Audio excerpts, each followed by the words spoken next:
por Onda, la Superestación 91.5 FM de Puerto La Cruz. Este programa de frecuencia educativa llega a ustedes gracias a Vivo, diseño de soluciones para tus ambientes. Colegio Integral El Manglar, brindamos oportunidades de vida.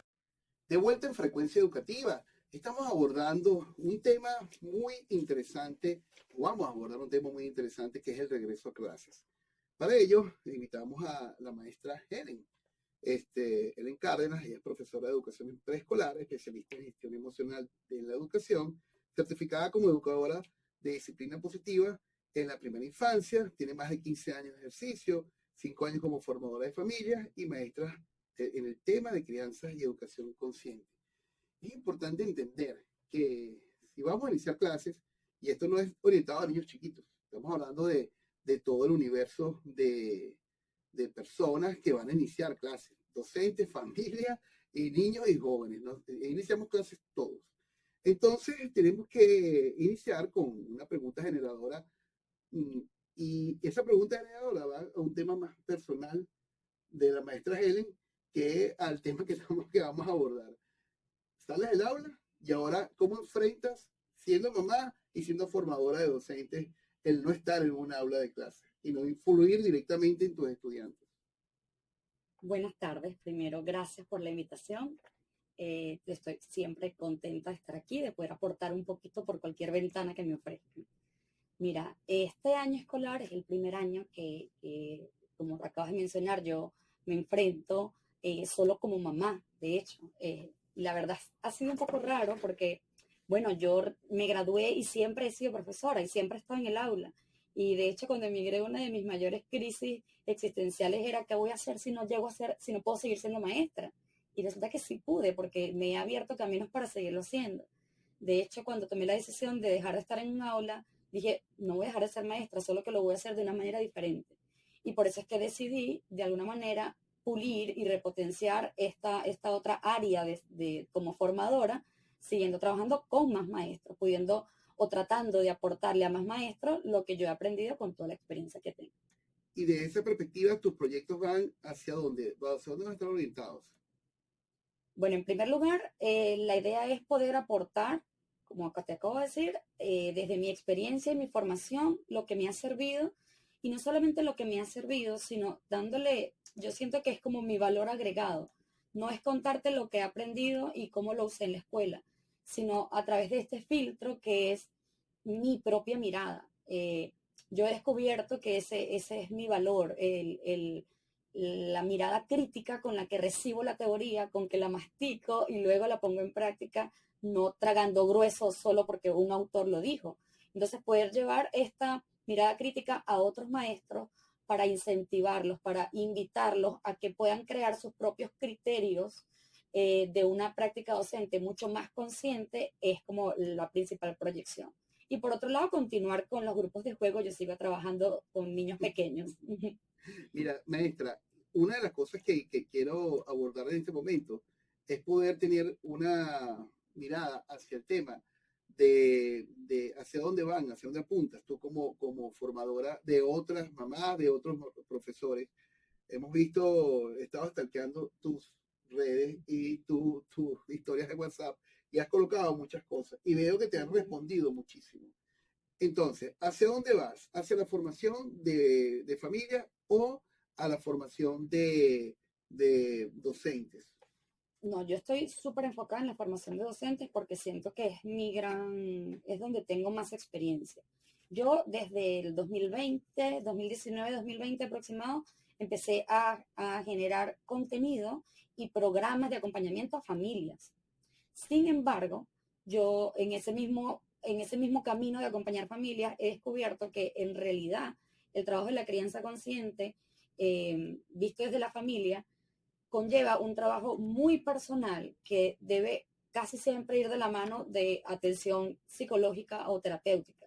Y esa no es mi área de expertise. Yo soy la maestra Helen. Para mí es mucho más apropiado dirigirme a un grupo de maestros porque yo sé lo que se vive en diferentes aulas con diferentes condiciones, con diferentes cantidades de niños, con diferentes tipos de familias, porque lo he vivido muchos años. En cambio, la parte de la familia, bueno, yo soy mamá nueva, mamá primeriza, tengo un bebé de 3 años y siento que hay mucha más gente que puede aportar mucho más a la familia. Lo que yo puedo aportar a la familia lo hago desde mis redes sociales, hasta ahí. Mira, una de las cosas que hemos visto también a lo largo de estos años es que es importante el tema de las emociones. Y de cara al regreso a clases, yo creo que lo más importante que tienen que ver las escuelas son las emociones para poder entender que deben generar unos programas. Ahora, ¿existen estos programas para retorno a clases? Ojalá, mira, de que existen, existen. Ahora, de que los colegios los tomen o los diseñen, porque el colegio también puede diseñar su propio programa de educación emocional. Si un colegio diseña su propio programa o toma uno de los cualquiera que existen, por ejemplo, hay autores como Rafael Vizquerra, que es un autor muy conocido en el área de las emociones, y él pone a la orden de manera gratuita programas de educación emocional. Entonces, cualquier colegio podría agarrar de ahí y de ahí hilar todo su año, ¿no? Pero del deber ser a la realidad, la verdad es que yo, en mi experiencia, muy pocos colegios lo hacen de una manera sistematizada a través de un programa. Siempre es como un poquito más empírico, como un poquito más, maestras, tenemos que trabajar emociones y las maestras van tirando de donde consideran. Claro, mira, si quieren taller contigo, @ maestra Helen, ¿cierto? @maestra_Helen. Buenísimo. Fíjate, el 14 de septiembre de 1769 nace el geógrafo expedicionario Alejandro von Humboldt, este señor que paseó por las tierras de Venezuela y se dio cuenta que esto era una maravilla, que era un país de muchas riquezas y no se imaginaba lo que estaba en el subsuelo. Vamos a una pausa y ya regresamos. De vuelta en Frecuencia Educativa, estamos conversando con la maestra Helen. Y, a ver, el retorno a clase significa que hay tres sectores: la familia, los docentes y la escuela. Vamos a dedicar este segmento a las familias. A ver, los niños chiquitos perdieron toda la rutina que alcanzaron en julio o en junio. Los niños más grandes tienen 3 meses o 2 meses acostándose a las 2 de la mañana, a las 12 de la noche, porque bueno, hay cierta ligereza en el tema de los horarios. Está bien, los niños están de vacaciones. ¿Cómo retomar eso? Porque además hay una cantidad de emociones encontradas hoy día, pero ¿cómo trabajarlas? ¿Cómo trabajar con el niño que ya en días empieza con un proceso de ansiedad porque, bueno, vuelve a clase? ¿Cómo hacer con el joven de bachillerato que también empieza con un proceso de ansiedad, que viene a las clases? ¿Cómo enfrenta eso? ¿Cómo la familia prepara eso? Yo pienso que con mucha anticipación. Tú acabas de decir algo que me llama la atención porque la verdad yo también lo he dicho muchas veces y lo he escuchado muchas veces más, que es que los niñitos en vacaciones pierden la rutina, pierden la estructura, pierden lo que han aprendido incluso, porque luego cuando empiezas sientes que como que todo lo que enseñaste le falta lo que deberían tener cuando ingresan este año nuevo. Y yo siento que no es tanto como una pérdida, sino un cambio, y la vida son cambios. Y lo que hay es un cambio de rutina. Estoy ahora en una etapa de vacaciones y no perdí la rutina que tenía antes, sino que tengo un cambio de rutina porque ha cambiado mi ambiente, ha cambiado mi entorno, ha cambiado la dinámica de mi casa. Y entre adultos también pasa así. Los adolescentes empiezan a trasnocharse más, y todo eso también responde a cambios muy internos, biológicos, ¿no? El estar más despierto de noche que estar despierto de mañana. Entonces, asimismo, como volviendo al cambio, cuando termina el año, empezamos, las maestras especialmente desde la emoción del descanso futuro, empezamos a hablar de que ya vienen las vacaciones y vamos a cerrar todo porque ya vienen las vacaciones y hacemos fiestas los últimos días del cole y vamos como celebrándolo desde antes que ya viene la vacación, anticipando. Entonces es lo mismo que la familia tiene que hacer para la vuelta. Vamos a anticipar. Empiezo poco a poco a dormir un poquito más temprano. No voy a pasar de las 2 de la mañana a duérmete a las 9 de la noche de un día para otro porque claro, va a ser imposible. Te frustras tú, los frustras a ellos. Es imposible que eso ocurra porque ya hay una rutina y los niños no son tan rápidos para asimilar esos cambios de rutina. Exacto, entonces es tener mucha anticipación, vamos a empezar a hacer pequeños cambios, si los chamos empiezan la semana que viene o la siguiente o el 30, bueno, tenemos algunas semanas para ir reduciendo o volviendo a esos horarios de antes, para ir anticipando y sobre todo yo digo, para ir generando momentos de conexión cuando los niños son más pequeños en etapa primaria y especialmente en preescolar, para recargarlos de esa conexión que hay entre nosotros dos, padre, hijo, madre, hijo, para que cuando vayan al cole pues se sientan más seguros también. Claro, y a ver, yo lo viví como padre, igual que tú, yo tengo un niño de 3 años, entonces, a ver, construir todo como una especie de andamiaje para que él fuese al colegio este lunes, eh, contento, alegre, y sucedieron varias cosas fortuitas en el colegio, que bueno, nosotros nos preparamos, todas las maestras, etcétera, etcétera, pero ocurrieron dos cosas fortuitas que le generó más anclaje en el colegio. Entonces, de cierta manera lo preparé, pero gracias a Dios que ocurrió esto, ¿no? Ok, Pero claro. no hubo llanto, no hubo nada de esto. Sí, depende mucho también de la edad y la maduración de los niños. A veces sobre todo cuando empiezas con niños pequeñitos, hay gente que se frustra mucho y de hecho de eso he estado hablando bastante en mis redes estos días, de los periodos de adaptación con los niños pequeños, porque hay muchas mamás que piensan que están haciendo algo mal si sus niños lloran cuando se quedan en el colegio, que no han hecho algo bien, que han estado equivocándose y tiene mucho que ver con el desarrollo interno de cada uno. Por supuesto que la relación que tú lleves, el nivel de anticipación, de preparación, de motivación, todo eso que tú le vas imprimiendo al niño, la seguridad que tú tienes en el colegio que elegiste, se le va a transmitir al niño para sentirse seguro de estar ahí. Si tú como mamá o como papá estás preocupado todo el tiempo, ¿será que la va a pasar bien? Y si se pone a llorar, ¿y qué vamos a hacer? Cuando llegue el día, el niñito va a estar esperando que se vayan para romper en llanto o antes. Sí, también como padre lo vivo. O sea, si yo llego alterado, ansioso, se lo transmito al niño. Automático. Absolutamente. A ver, hay un aspecto que es importante, que es la autorregulación. Porque bueno, luego de estas vacaciones, que en el caso de algunos colegios fueron prácticamente unos 2 o 3 meses, ¿cómo trabaja la familia la autorregulación en casa? Entendiendo que la autorregulación llega cuando casi eres adulto. Hay que partir de ahí. Mira, hay un concepto que yo me he dado cuenta en los talleres justamente de educación emocional, lo llevo a las escuelas y me doy cuenta de que la mayoría de las veces las maestras nunca han escuchado estos términos. Existe antes de la autorregulación la heterorregulación, ¿verdad? Donde yo soy quien regulo al niño. Y luego en el medio está la corregulación, donde nos ayudamos un poquito el uno al otro. Entonces, cuando trabajamos con niños pequeños, digamos que si son niños en edad preescolar, casi siempre necesitan heterorregulación, que sea yo quien le transmita toda la calma que necesita para regularse. Cuando ya están en primaria y en la preadolescencia, incluso en la adolescencia me atrevo a decir, hay corregulación, por supuesto, en primaria menos y en adolescencia un poquito más. Porque necesito que el adulto entienda que el niño de 10, de 12, de 8, de 4 y de 16 necesita mi ayuda para regularse, para poder luego llegar a autorregularse. Generalmente estamos esperando lo contrario, que aprendan ya, porque ya debería de. Es una práctica interesante, eso de acelerar las cosas. Queremos un niño graduado de 15 años de bachiller y que sepa ya lo que quiere, y no es así. El 14 de septiembre de 1886, George Anderson patenta en Estados Unidos la primera cinta entintada para máquinas de escribir. ¿Tú no conociste eso? Para nada. Yo sí, y bastante. Vamos a una pausa y regresamos.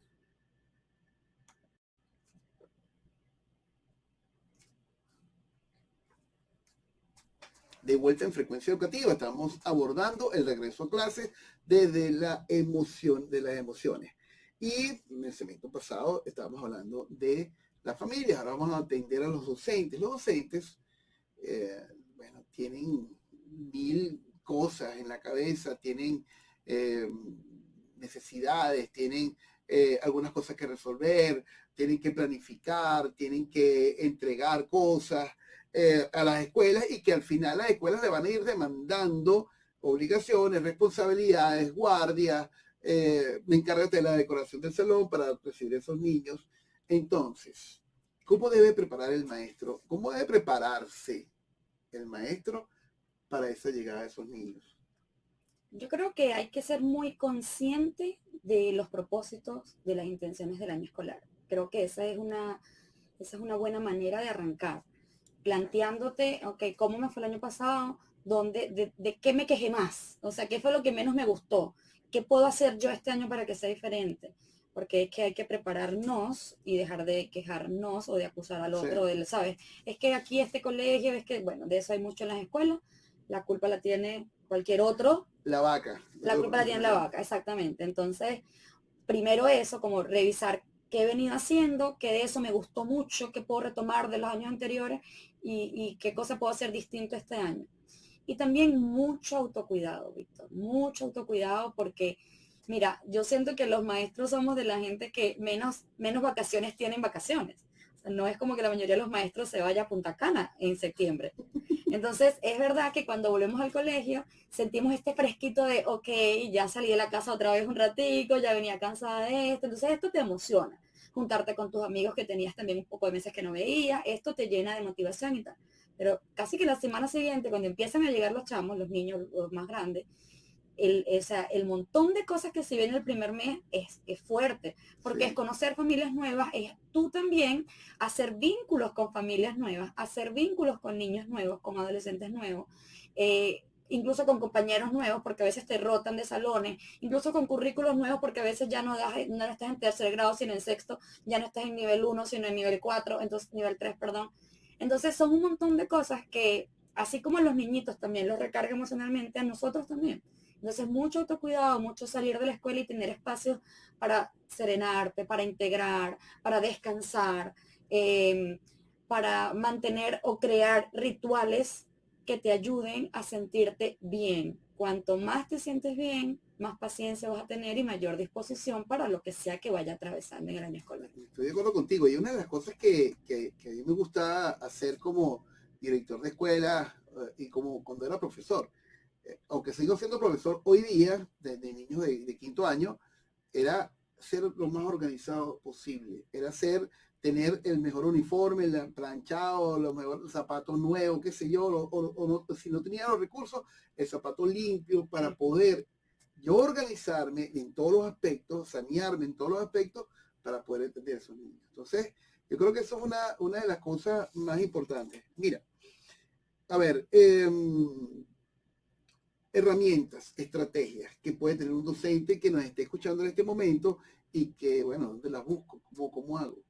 Mira, a mí me ha servido muchísimo. Yo, además, debo confesar, antes de la pandemia, siempre fui esa maestra que decía, muy orgullosamente además, de la fortuna que tenía, lo que me daba la vida de tener compañeras de trabajo muy organizadas, porque yo era todo lo contrario. Entonces siempre era mi equilibrio. Yo era la que llegaba en las mañanas y yo tenía mi planificación, la enviábamos, la compartíamos y en la mañana un miércoles ya no sabía qué tenía que hacer. Y no me preocupaba por eso porque siempre tenía esta compañera que yo le decía, ¿qué nos toca hoy? Tal cosa, tal cosa, tal cosa, ya yo preparé esto, yo preparé lo otro y yo llegaba a ejecutar mis cosas. Me sentía muy orgullosa de esto. Llegó la pandemia y me vi sola en mi casa. Entonces, ok, no tenía que sobrevivir y aprendí a organizarme, lo que acabas de decir, a organizarme, a llevar una agenda, o sea, a usar herramientas concretas que me permitieran mantener orden. Entonces, lo que a mí más me ha funcionado, y se lo recomiendo no solamente a los maestros, a todos los amigos y conocidos que me dicen, es que estoy demasiado estresado porque tengo muchas cosas que hacer, la matriz de Eisenhower para mí es lo máximo. O sea, yo te digo, en mi casa tengo un tablero donde vomito, y lo entre comillas porque no es literal, ¿no? Sí, sí, sí. Donde vomito todas las cosas que tengo que hacer en el momento que las ideas que me van llegando. Y yo cada domingo, mientras estoy preparando las cosas para mi semana, voy a la matriz de Eisenhower y voy organizando para poder agendar, para poder delegar, para poder descartar cosas. Sí. Y a mí me ha servido muchísimo, tanto profesional como personalmente, para llevar una semana sobre todo ligera, sin tanto estrés, que es una de las cosas que más abruma a los maestros. Sí, totalmente de acuerdo, porque al final hay laxos, hay entregas y hay cosas que debes hacer. Mira, en el próximo segmento, que es el último, nos gustaría que abordaras la escuela. La escuela, ¿qué es lo que debe hacer? Entonces, bueno, vamos a revisar qué tiene la historia. El 14 de septiembre de 1920 nace Mario Benedetti, este pensador que abrimos el programa con su frase: solo imagina lo precioso que puede ser arriesgarse y que todo salga bien. Vamos a una pausa y regresamos. De vuelta en Frecuencia Educativa, estamos conversando con la maestra Helen y este es el último segmento de esta excelente conversación que hemos sostenido durante este sábado de 14 de septiembre. Fíjense, hemos abordado cómo prepararnos para la vuelta a clases desde la familia, de los docentes y ahora la escuela. ¿Qué tiene que hacer la escuela? Cuando hablamos de la escuela es de la organización, hablando de directores, coordinadores y todo lo que implica los equipos de trabajo. Mira, recientemente he estado estudiando mucho diferentes conceptos que se manejan en la escuela viva.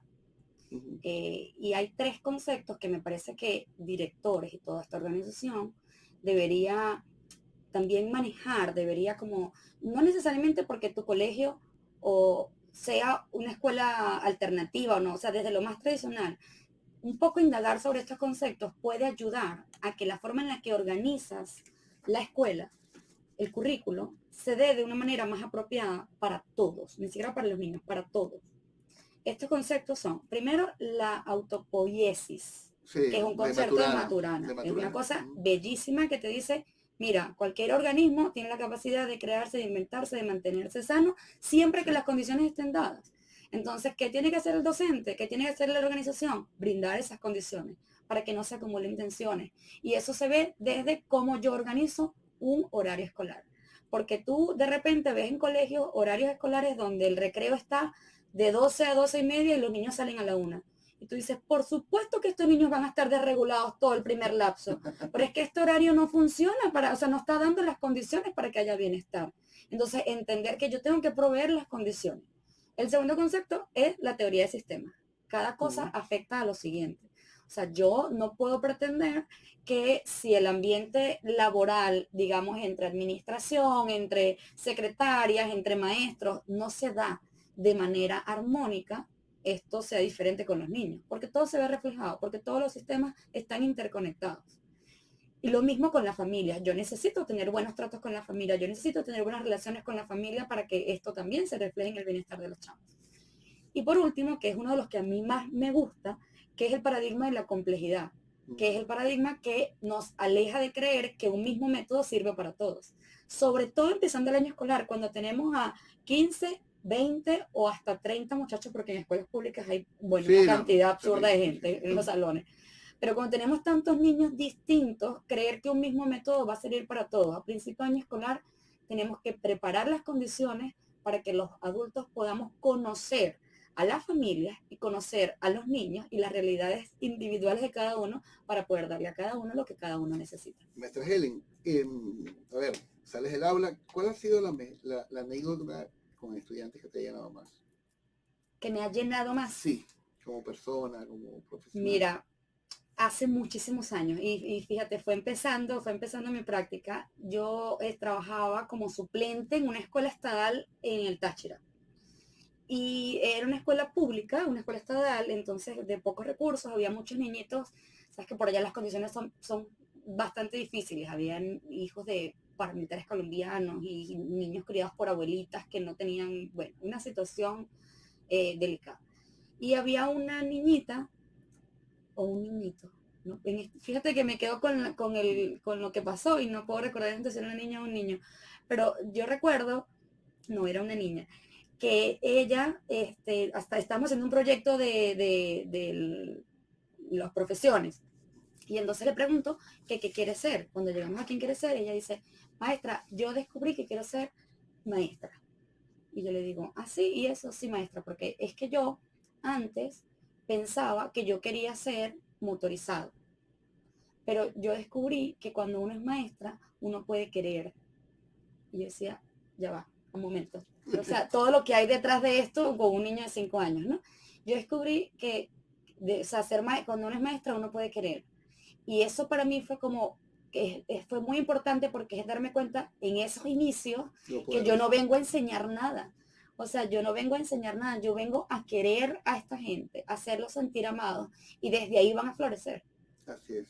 Ese es el rol del docente. Fíjense, nosotros tenemos que despedir este maravilloso programa, no sin antes agradecer al gran equipo de Onda La Superestación, en la gerencia de producción, el señor Jesús Salazar, en la jefatura de producción, Estefanía Alcalá, en la grabación y edición, el señor Luis Rodríguez, en la asistencia de producción, Corina Rodríguez, y ante los micrófonos el profesor Víctor Pinzón, certificado de locución 59.015 y productor nacional independiente 32.509. Visita nuestra página web www.mundour.com y visita nuestro Instagram @OndaPLC. Nos escuchamos el próximo sábado. Dios lo bendiga. Este programa de Frecuencia Educativa llegó a ustedes gracias a Vivo, diseño de soluciones para tus ambientes. Colegio Integral El Manglar, brindamos oportunidades de vida.